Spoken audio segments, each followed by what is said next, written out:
Hello and welcome back to another episode of Shohin Bonsai, and today we're going to be working on some oak bonsai ranging from much larger trees down to Shohin trees and finally much smaller Mame-sized bonsai. And we're just going to be going over some pruning and shaping ideas that you can apply to your oak bonsai in order to take them that little step further into becoming a really nice bonsai.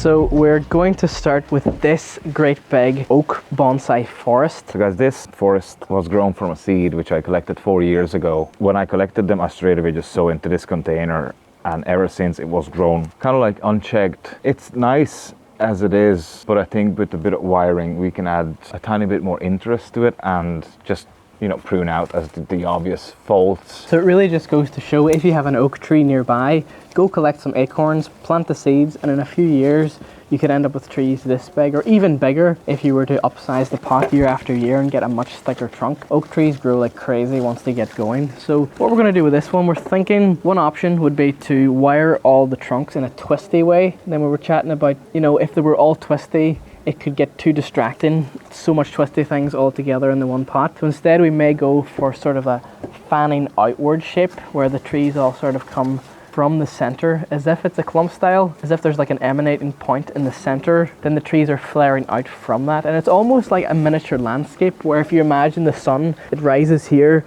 travels over and comes down here. So when trees want to point towards the sun, that's called heliotropism. Keeping that in mind, the trees will want to reach in the path of the sun, so you'll get that sort of dome shape and overall shape of the planting. And now before we begin, the tools that we'll be using in this video today are some twig cutters, branch cutters, wire cutters, and this little makeshift carving tool. And as always, by no means do you need all of these specialized bonsai tools. You can get by with just a cheap pair of garden scissors or some secateurs. When I first got started, I used these little cheap garden scissors, just whatever you have at your disposal to get a particular job done. But you do want to make sure that whatever tools that you do use are clean and sharp. Clean so we don't introduce any bacterial or fungal infections to our trees, and sharp because in horticulture sharp cuts heal so much faster and more efficiently than a blunt cut where the branch was squashed by a dull blade. When it comes to wiring on a forest, all we're doing is simply taking a piece of wire, stabbing it into the soil and then coming around the tree. It may be a little bit awkward in some areas like this one here, but you really just want to take your time with it, because I think taking your time, doing it slow but correctly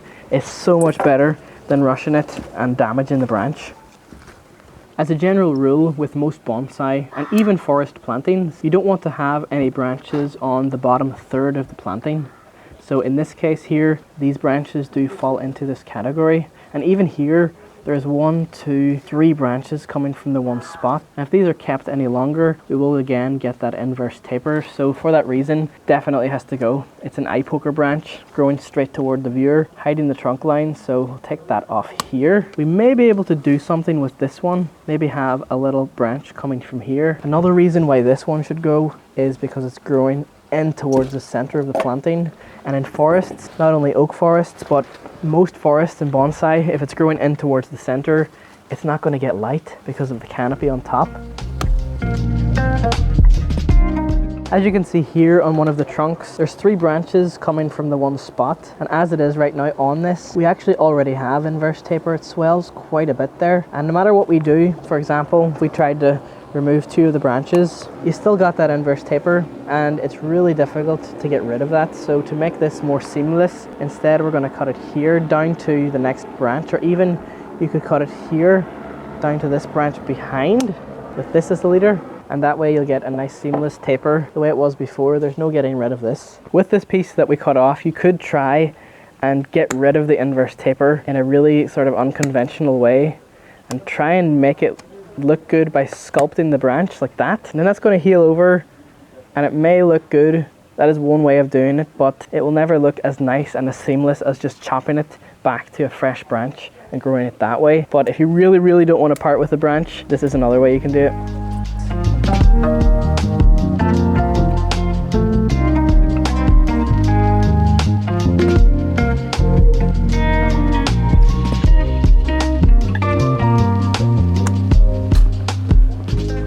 So we having this central tree here as the guide as to where everything flares out from. So as you can see on this side of the planting, all these branches have been wired out that way, and we've done the same on the other side. So that is all we're going to do to this planting for now. As you can see, it looks a little bit bare. But you have to remember this tree hasn't been pruned in 3 years, so it has lots of energy, and it will push out another flush of growth this year after this pruning. And a lot of times in bonsai, things look worse before they look better, and then that repetition and process is how you get a better and better tree. There is one thing I would like to mention though with oak in particular, and that is they don't really handle complete defoliation well. It can stress them out quite a bit. If you are going to defoliate an oak tree to reduce the leaf size and get a second flush of growth with smaller leaves, I would advise simply cutting the leaves in half. But again, before doing this, you want to make sure the tree has lots of energy so you don't stress it too much. Moving on to this, and this is quite a large size to it. It's got a nice trunk here. It's got lovely movement going up here. So this tree would have previously have been grown in the ground or a large pot. And as you can see all over here, just in the last one growing season, this tree has pushed out a lot of growth. So now it's time to come in and just prune the tree back a little, just trying to build on ramification. We're going to try and create a branch structure from here. Looking at the first branch of this tree, as you can see, the branch comes from a really nice spot because the tree bends this way. Aesthetically, branches on the outside of bends are a lot more pleasing. And as you can see, this one here tapers nicely into this branch, but I would just like to clean up this little cut here just so that we can make the transition from this thicker branch to the thinner one a little bit more seamless. So just taking these branch cutters, I'm going to slowly bite away at this branch here, just like that. Now as you can see, this branch flows into that one. Could even come along and clean it up a little bit more. I'm pretty happy with that. And just on this area that we've cut, I'm going to clean it up with some cut putty. I'm just putting the putty over the wound, and this will encourage better healing in this area. And this particular cut putty is also antifungal and antibacterial, so we shouldn't get any rotting in this area also as the tree heals over. Looking at the top of this area, as you can see, some time ago there would have been a main leader of the tree, and I'm guessing it was chopped and another side branch was allowed to grow and become the new leader of the tree. But here, as you can see, there's still some of this wound left. So in order to clean up this area and to get this to fully heal over, I'm first going to remove the wood in the center with these concave branch cutters. Even when it comes to areas like this on a tree, you can really use whatever tool you like in order to get the job done. This isn't really a specific bonsai tool, but it's got a nice sharp edge on it in which I can use for carving. So by going in like this, I can really control how much wood I take off. I'm just coming in and taking out this rotting wood. Now what I'm going to do around the edges of this wound is just expose some live tissue of the tree, just exposing it all around. There's some bonsai specialized tools you can get for doing this, like a pick, but I find this little tool or even a grafting knife does the trick. It's okay to take off a little bit. Sometimes you have to go a little step back so that you can stimulate the healing, and then the tree will continue to heal over and fill in this area. So with that, I'm pretty happy with how this is looking.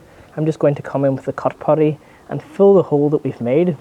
And then you also want to ensure that this cut putty really covers that exposed area, because there is a growth hormone in this particular putty that stimulates better healing. And over the next year or two, by repetitively doing this process of exposing tissue, covering it with putty, exposing tissue, covering it with putty, eventually this will completely close over, and in even more years you won't even notice it was there. Moving up the tree onto these other branches here, as you can see there's quite a lot of growth on this, and in order to get that nice ramification, I'm going to prune these back to the first 2 sets of leaves from this year's growth, and we might get some back budding further in as the dormant buds along this branch begin to open, and then you can really push the overall shape of the tree in so it isn't as long and spindly like this. I'm simply going to count 1, 2 leaves, and we'll cut it there. Same here, and cut this back. And already this is looking better. We're beginning to get a nice pad in this area. Of course, if you wanted this branch to get any thicker than it is now, you could just leave this and let it grow. And even then, if you changed your mind and decided, I want this branch to be thicker again, you could let next year's growth elongate, and that would thicken this branch. Now moving to the apex of the tree, it's time to start thinking about the apex and leader of the tree. So following the trunk line up, this is a scar that I will come back and clean up later, but just following this up, the tree goes up this way, and then we get to this branch, an apex, which I think is potentially a problem branch of the tree as it is so weak in this joint area here. And then with that twist of the branch, it got thicker and you got this sort of weird weak area where the tree is almost about to snap in this area. We are going to remove this, so for that reason I'm just going to push it back and demonstrate how fragile this could be. As you can see, it is just very fragile here. And now that we've corrected the apex of the tree, the plan from here is to allow one of these dormant buds to open in the next coming weeks, and then we can redesign another tapering branch to become the new apex of the tree from here. This branch here that is also somewhat a part of the apex, we could come in and remove this and then just have this as the leader, but we're going to keep this one for now as a security, just in case this one doesn't make it. Then we can go back and have this one as the apex. So again, on this branch I'm going to reduce everything back, and then finally I'm going to clean up this wound.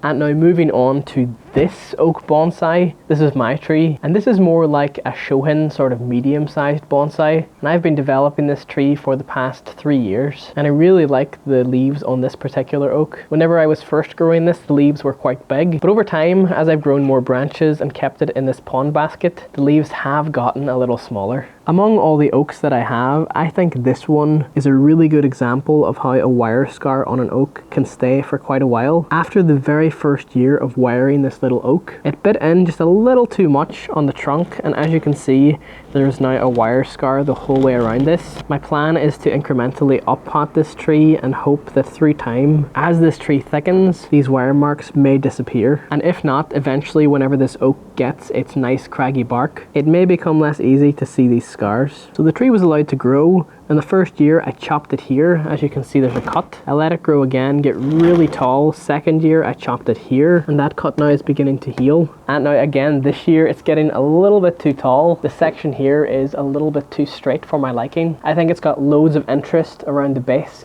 And then as it gets to here, this is where I cut last year. And I think this year, I'm going to cut right here.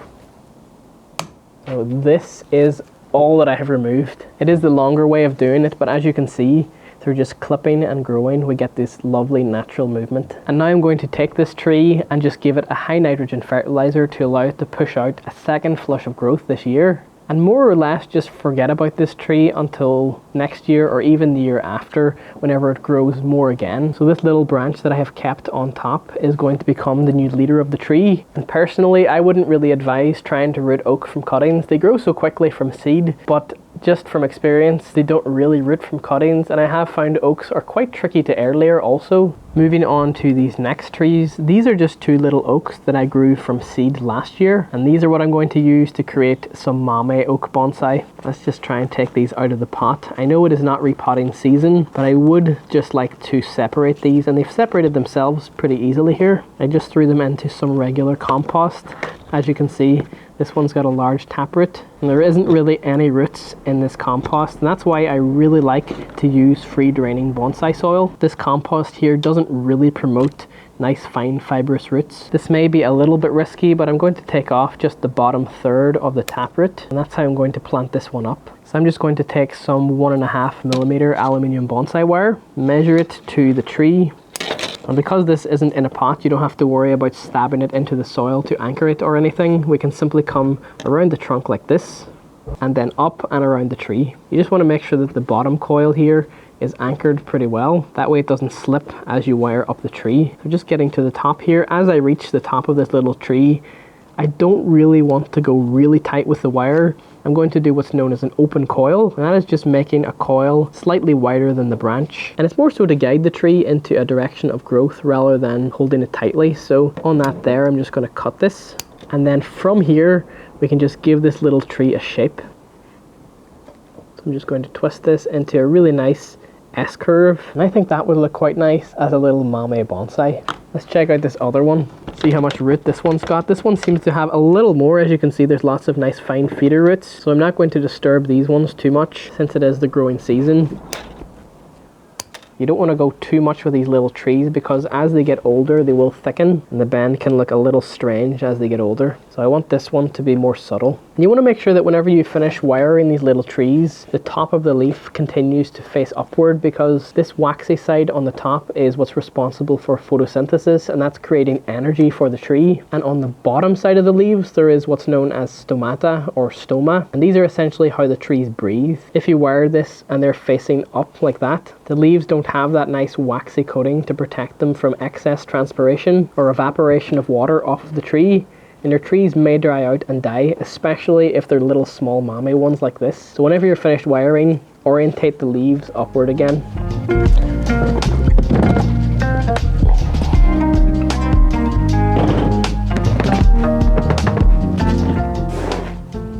And the soil mix that I have here today is a mix of pumice, akadama, lava rock and zeolite. I have found specifically that oaks do tend to like a more loamy soil with compost. So I'm just going to take some of this here, and then in here I'm just adding some ericaceous compost, and this will really help with moisture retention also. I'm just going to stir this with a chopstick to ensure that it's evenly mixed through.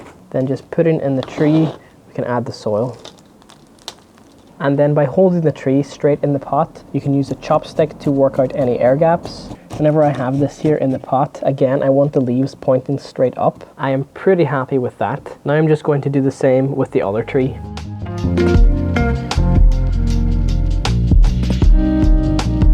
I would just like to say on a side note that because these are so young and small, they are going to grow quite quickly, especially now that they've been put into their own individual pots. So just keep a close eye on your mame bonsai, especially after you have just wired the trunk, because at this stage it is quite easy to leave a scar on them. And now here is a little mame oak bonsai that I wired just 2 weeks ago, very similar to how we just did the other ones. And when it comes to unwiring mame bonsai, especially deciduous trees like oak, I wouldn't really advocate for unwiring by hand because trunks are so thin and so fragile, and any scars at this point of the tree's development, especially if you're planning to keep it a really small tree, they will stay over time. So what I'm going to do is just come in with the wire cutters and just cut the wire off piece by piece.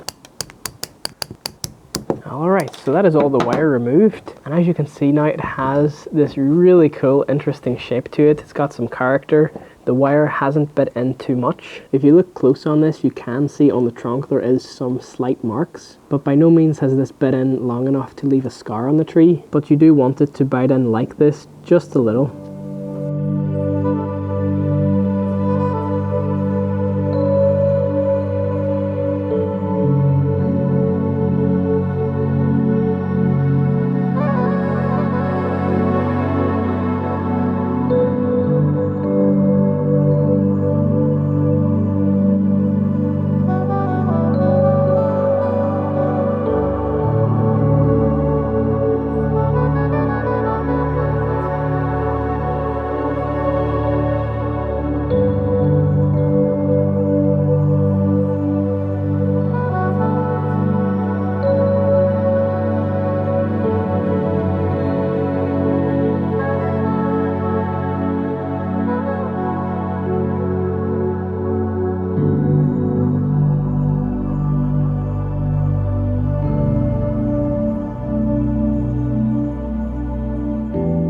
And on that, I'm going to end off this video right here. If you enjoyed, please be sure to leave a like on this video. It really helps out the channel a lot with YouTube algorithm. And please let me know what you thought of this video down in the comments below. Perhaps there's something you would have done differently with some of these oaks. Or if you have any tips for me on working on oak bonsai, I'd love to hear them. I'm always open to new and different ideas in bonsai. Big massive thank you to Attila again for having me up at his garden and allowing me to work on some of his oak trees. And if you haven't already, be sure to check out Attila's channel at Fangorn Bonsai. He's making really cool and interesting projects over there. If you would like to support me and the things that I do on this channel, hit the thanks button down below. Or if you'd like to become a channel member, hit the join button. That way you will get early access to new videos before they go out to everyone else, and you will get access to membership posts. If you would like to keep up to date with all the things that I do off camera, please follow me on Instagram. It's at Shohin Bonsai, and you can see all the things that I do on there. But on that, thank you so very much